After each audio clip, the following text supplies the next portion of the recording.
I'm Tom Sucker, a junior here at North Cobb Christian. Some of the things I'm involved with on campus is I play lacrosse. I'm involved with NHS and student government. And I had the opportunity to sit down and talk with Mr. Kleeman and ask him some questions I think students and parents might be wondering. So here were his answers. How would you describe the spirit of North Cobb Christian? The spirit of North Cobb, well, I tell you, this week is our spirit has been so evident with what we've walked through. And you look at the spirit of the place when things are good and when things are challenging, and they both seem to fit the bill. So great spirit about the place, and I think our spirit reflects our character in weeks like the one we've just walked through. It's my understanding that you were once in an acapella group. If you could sing one song on stage in front of the whole student body, what would it be? Well, before I answer that, I'll have to say that the title of the group was the 3 C's for Christ, because my last name is Klingman, and my 2 buddies were Campbelletta and Cairo, and so that was our corny group title. But I'd probably go with Photograph by Def Leppard, although I will say the only time we ever sang in our group was in church. I'm not sure we would have sung Photograph in church, but anyway. Sir. Hope you enjoy that answer. How do you feel about the current enrollment in North Cobb Christian? Would you like the number to go up, or you want to stay the same? Or? I mean, we currently have space for about 1,000 students. We're right at 925, 930, so we're really close to capacity. Our upper school is the biggest it's ever been, and our middle school continues to grow. Lower school is an area that across the country, it's been a little softer since the economy back 7, 8 years ago, but we've seen very strong re-enrollment. If I looked at the 7-year average over the last 7 years, we would average 89–90% re-enrollment every year. They say if you're above 80%, you're a healthy school. If you're 89–90+%, you're a really healthy school. So we definitely are a healthy school. So. It seems like today, like the younger the kid, the smarter they are with technology. What is North Cobb Christian doing to integrate technology in school? Well, I think technology is a tool. I mean, it's not the be-all, end-all. There's a lot of kids that spend a lot of time in technology outside of school. So, frankly, there's some benefit to not being on technology the entire time they're here. So what we want to do is integrate technology as a tool to help kids learn and retain. You know, if you hear something, you remember 10% of it. If you see something, you remember 30% of it. And if you do something, you remember 90+% of it. And so technology is not the only thing you do, but it's one of the things you can do in a classroom to reinforce whatever concept you're studying. Sometimes that can be just you working on your device. Sometimes it can be you in a group where you're discussing and solving and thinking, and you end up using that device or laptop or smartphone or smart board or whatever it is to just be one of many tools to facilitate the process. You know, we've had a lot of effort in recent years as we tune up our curriculum guides and as we look at our pedagogy, which basically is how we teach what we teach. And so technology, if you use a mechanical example, it's one of the main tools in the toolbox, but it's not the only tool. So I think kids having access to technology within the confines of what we want to accomplish curricularly is really key. Whenever you turn on the news now, it seems like safety is becoming a bigger issue with all these terrorist threats and attacks, especially safety on campuses. What is North Cobb Christian doing to help increase our security here on campus? I think first of all, before you get into any specifics about security measures, I always remind our faculty and staff the #1 resource we have when it comes to security is 170 faculty members and staff members and 925, 930 students and a couple thousand parents. We all come to this campus every day, and you've been here a long time and I've been here a long time, and you and I both know when we see someone that doesn't belong. And so we have an army of security guards just in those entities. But certainly beyond that, we're working to secure the perimeter of the campus. We've got a good chunk of the campus fenced in.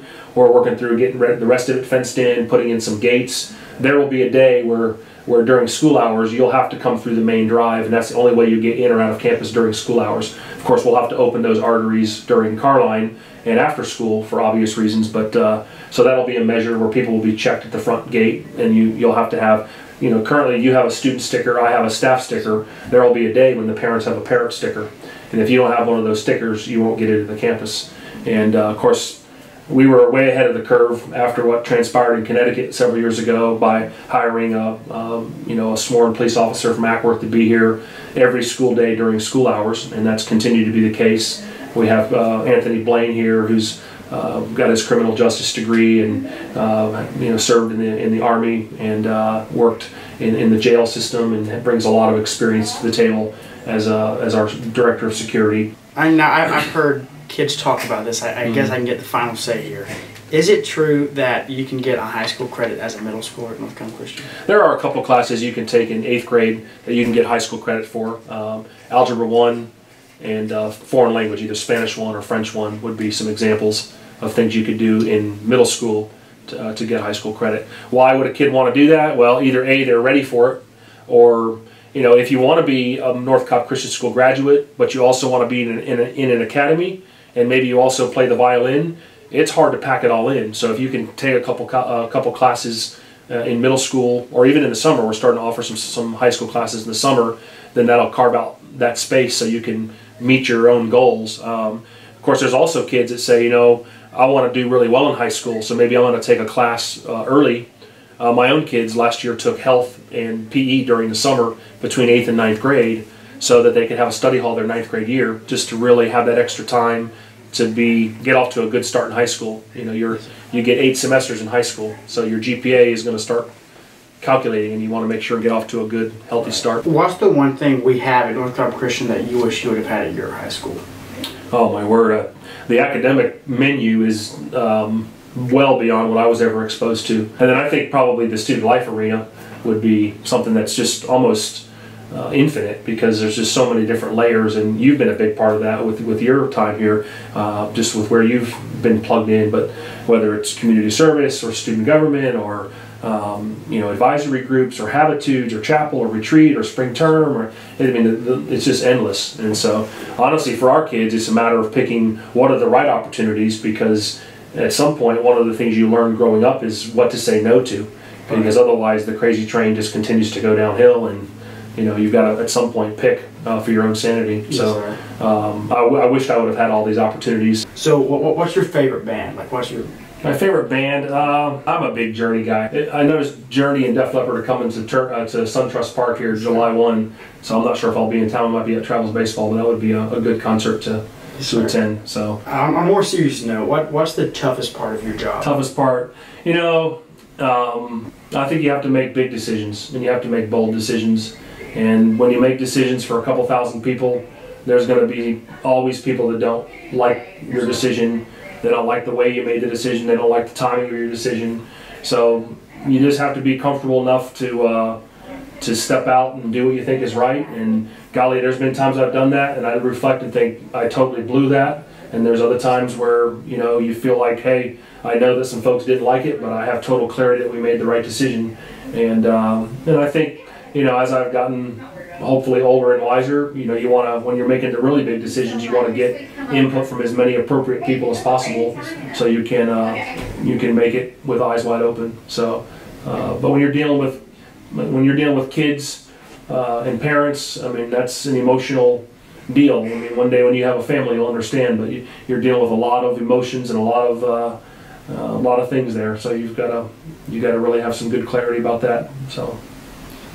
To piggyback off of that, what's been the hardest decision you've had to make, in particular? I think just collectively, the hardest decisions you make is when you have to make a personnel decision. If you have someone on staff that you're going to go in a different direction for whatever reason, those are hard, because those are people's lives. And when I got here, I could have never anticipated the economy doing what it did. And I came from the Texas area, and they don't have any idea to this day what the rest of the world went through, because it's a very robust economy out there. But right about the time I got here and got in the big boy chair, we had a major dip in enrollment 2 years in a row. Some people forget those days, but I don't, because there were 2 summers I just had to call people in left and right and make decisions to make sure our budget was balanced. So the positive about all that was that in a lot of families and in a lot of nonprofits and a lot of businesses, it forced us all during that tough economic time to really look at why do we do what we do. It really gave us, sometimes you can get comfortable with your mission and you just kind of realize it's on a coffee cup and you don't really focus on the words in it. But for us, it really caused us to get around a table and say we need to get real serious about who are we, where are we going, and why are we going there. and then let's get busy marketing it so we can attract and retain mission appropriate students and families and faculty to do the best job we can do at accomplishing this mission, which we can't do in our own power. But that was a tough season.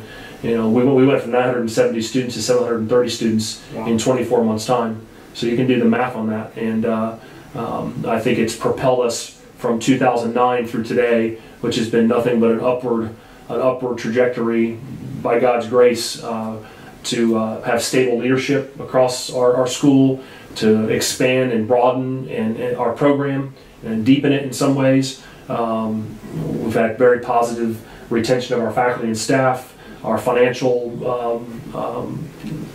everything financial about the school has gotten stronger and stronger. We've obviously done a lot with the campus, and yet I think our most exciting days are ahead of us. So that was a big challenge, though, back in those economic downturn days. And let's say there's a student who found themselves excelling in their classes, and they were one of the brighter ones in their class, and they wanted to get the college experience a little early. Sure. What does North Cobb Christian offer to offer that unique experience? We're really proud of our partnership with Shorter University because as a Christian university, they have hired some of our North Cobb Christian School teachers that are known to you and me, so there's a real comfort level. These are master's degree teachers that have been hired as adjunct professors, and they're able to teach the courses that we offer here on campus. So it's with our people, within our schedule, and it's been a neat experience. We've been doing it for several years, and we started with English and with math, and we've added Spanish and French, and now we're exploring the opportunity to add some sciences and histories. So, we around the school, we all know you're a big Miami fan. Oh yeah. In your opinion, what's the best Miami team? Would that be like Catholics versus Convicts days, or would you go to like the Ed Reed, Ray Lewis? The best team or the best team or the best game? The best team. Best team was 2001, without a doubt. It was the best college football team in the history of college football, whether it's Miami or anybody else. Yes, sir. As head of school, what's been the neatest or the coolest thing? I honestly, the times that have been the best are the hard times. Sure. Teach you the most. Yeah. Yes, sir. I think being a part of the Jacob Dennis Field was just a life's privilege. Sir. I think John Michael's passing was tough, but unbelievable. Yes, sir. Brought school together. Yeah. I think you see your true character as an organization during those times. So that's been good. When you look back on this past year, what are some of the highlights for you as head of school? This past year? Well, I came into this year just unbelievably excited about our faculty and staff. I just feel like, as you look over, this is my 11th year here, my 10th year as the head of school. There have been years where I probably felt like, golly, I'd really love to see the lower school improve in this area. And there's been other years I really felt like the middle school, but this year I feel like it's been the best year. Lower school, middle school, upper school, moving forward, athletics, arts, none of that's perfect. But man, it's just really solid, really consistent. Areas to grow in for sure, but it's just been a good year as far as just being who we want to be, being credible in all those different aspects. That's been fun. Yes, sir. Yeah. So what are you looking forward to most for North Cobb Christian over the next couple of years? Well, I think we have like I said before, I think we have our most exciting days ahead of us. A lot of the parents that will watch this video, they participated in a feasibility study. So there's only one reason you do a feasibility study. You want to see if something's feasible. And so we're trying to see if it's feasible to do a large project here on campus. Over my years here, we've done a lot of small projects. We've acquired property, we've renovated, we've bought the fine arts building, and we've put in the new drive, all those things. But we really think that it's time to do something that's big, and an upper school building is really where the folks in the feasibility study pointed us, and that wasn't a new direction. That was kind of what we felt as a staff where we needed to go. So where the constituents wanted us to go in feasibility matched up with where we felt like we should go as a board and a leadership team. And so the fact that those two things are in unity gives you a lot of comfort in the fact that you're moving in the right direction. And so I think that'll be a very exciting time. Is it exciting because it's bricks and mortar? Not necessarily. I think the bricks and mortar just simply represents that God's doing exciting things here, and He's doing exciting things here because I think we're committed to Him. We realize from the outset we can't do anything in our own strength and power, and so we rely upon Him for wisdom and discernment. And I think He's blessing the due diligence that has been put in over the years to get ourselves healthy so that we're ready for this chapter. And all these things, fields and theater and gymnasiums and classrooms, those are just the vehicle. They're just the vehicle that the teachers and the coaches and the sponsors need to have kids like you involved in things where you can learn about the things you need to learn about, all the while hanging out with Christian adults where you're being discipled. That's kind of the secret sauce of what we do. Yes. So I think that makes the future very exciting, and so it'll be interesting to see how it unfolds. The other exciting thing about it is I usually like to see how we're going to accomplish something, and I do see, and I do feel like we have a plan, but honestly, this next mountain we're going to climb as far as this campaign that we're, Lord willing, going to launch is going to be a faith journey. So it's going to be a God-sized project, and it's going to require the Holy Spirit to convict the people in our community and outside of our community to see the good things going on here and say, you know what, that's a worthwhile enough mission. I want to be a part of that, and I want to be part of that by giving my time, by giving my resources, whether it's a financial gift or whatever the case may be, to make those things become a reality. So, yes, sir. Well, thank you for talking to me today. It was nice to ask you some of these questions, get the answers from you. Thank you, Thomas. Yes, sir.